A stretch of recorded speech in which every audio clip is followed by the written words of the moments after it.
we have now two people and two great nations that until now they cannot understand each other because of religious issues and because of inheritance issues and because of so many other issues that have to be started. But then fast forward through the promise that God did through that God made through Abraham to Abraham, then comes Jesus. So Jesus comes and he comes to set the world free. So Jesus comes now to make everyone in good relationship with God.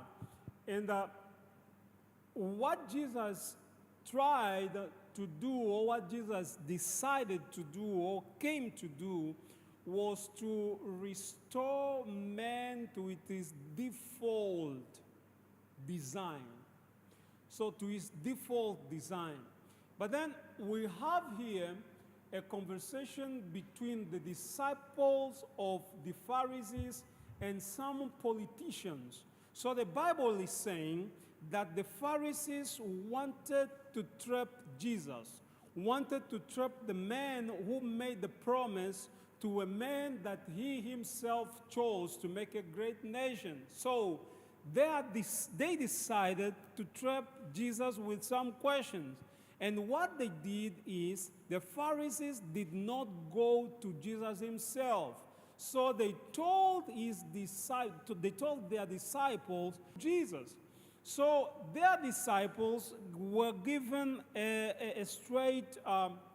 were given instructions. So this is what you're going to ask Jesus. So now what happens is, so the disciples decided also to take some people who were not religious but belonged, the Bible here is saying that they belonged to a party.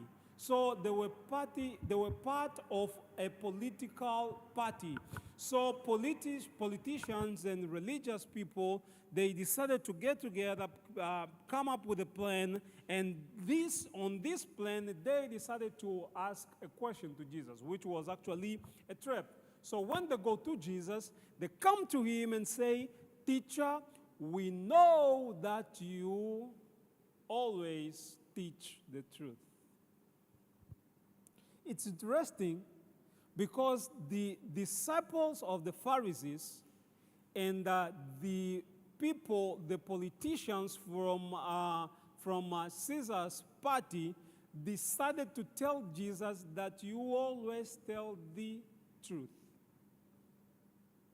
So when politicians, people who have nothing to do with religion, and religious people get together and agree in a plan, and they think it's a perfect plan, it's a mess.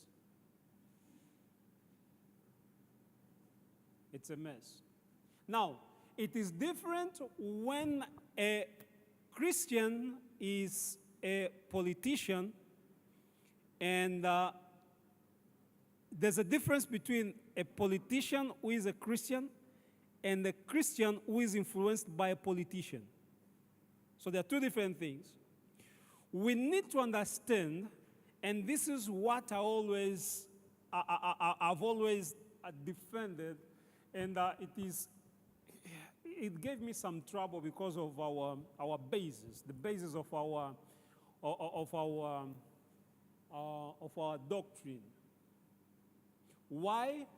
Because in our doctrine, and I'm talking about the Protestant, and that includes the Baptist, it includes all the other denominations, there is a word that says politics and religion cannot mix.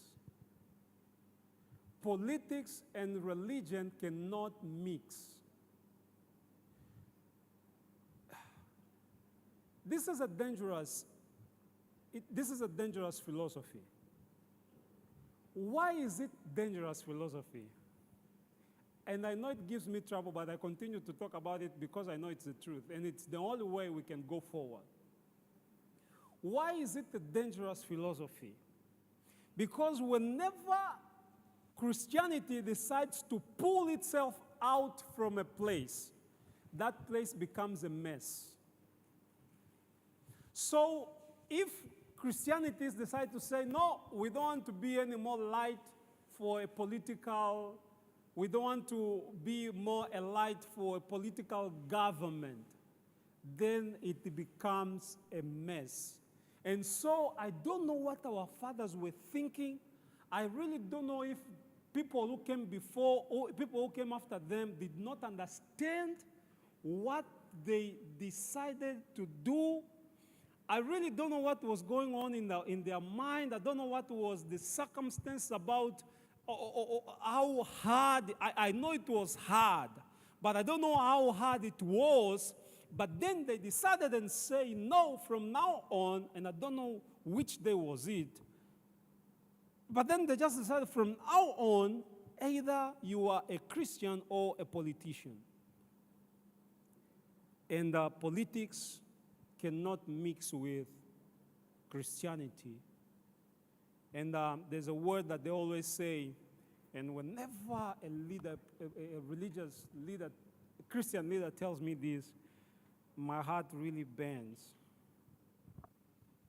They always say, the state is the state, and the church is the church.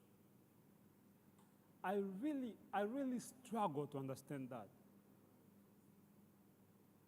I really struggle to understand that. I struggle to understand how they came to that conclusion, seriously. Because for me, it just doesn't make sense.